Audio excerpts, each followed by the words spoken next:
बारिश के मौसम में देखने को मिलता है कि डेंगू के मच्छर भी काफ़ी पनप जाते हैं और यही डेंगू के मच्छर लोगों के अंदर डेंगू, मलेरिया सहित विभिन्न प्रकार की बीमारियों को बढ़ावा देते हैं।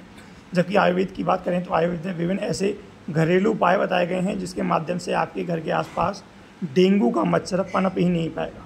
ऐसे में हमारे साथ आयुर्वेद एक्सपर्ट हैं, हमसे जानना चाहेंगे कि किस तरीके से घर के पास प्रिकॉशन रखें। जिससे आयुर्वेद की बात करें तो काफ़ी ऐसे उपाय होते थे जिससे कि हम मच्छरों को भी दूर करते थे और मलेरिया भी नहीं होता था। ऐसे में कौन कौन से ऐसे आयुर्वेद के हैं और क्या आप घरेलू नुस्खे बताना चाहेंगे?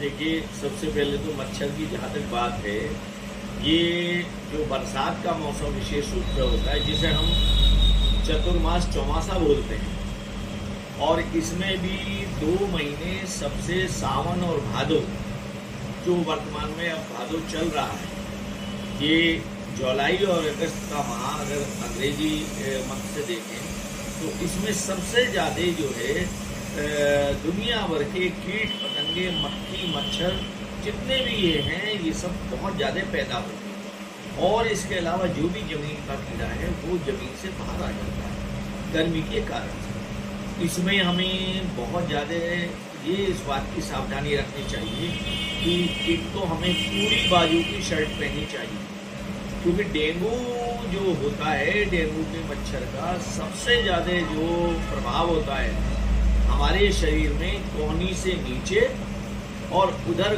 पैरों में घुटनों से नीचे, उसका असर होता है। और डेंगू का मच्छर ये भी एक अपने आप में बड़ी चतुराई है उसकी कि वो साफ सुथरे पानी में मिलता है, स्वच्छ पानी में मिलता है। जैसे हमारे गमले हैं, जैसे हमारे कूलर हैं, उसमें हमें डेली इस समय पानी बदलना चाहिए।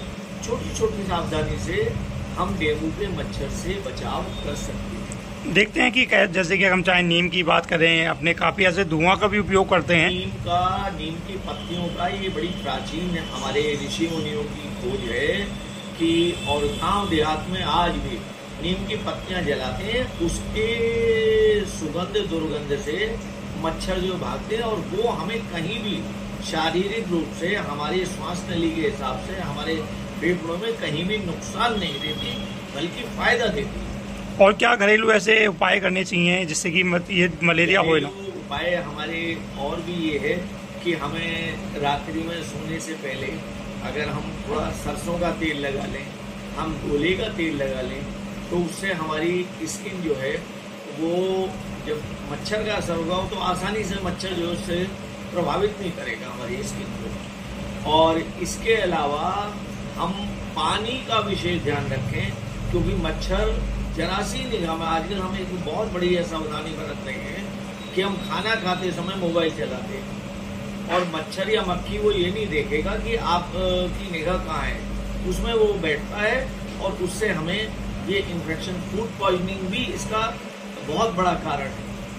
तो हमें मच्छरों से बचाव के लिए बहुत सावधानी बरतनी चाहिए। कपड़ों को, बिस्तर को हमें झाड़ना चाहिए। रोजाना हमें फिनाइल का अपने घरों में पोंछा लगाना चाहिए। साफ सफाई का विशेष ध्यान रखना चाहिए। ऐसे में कह सकते हैं अगर आप सभी भी इस तरीके से उपयोग करें तो बारिश में उत्पन्न होने वाले जो मच्छर होता है जिससे डेंगू फैलने की संभावनाएं होती हैं वो विराम लग जाएगा। लोकलिटी मेड से विशाल भटनागर की रिपोर्ट।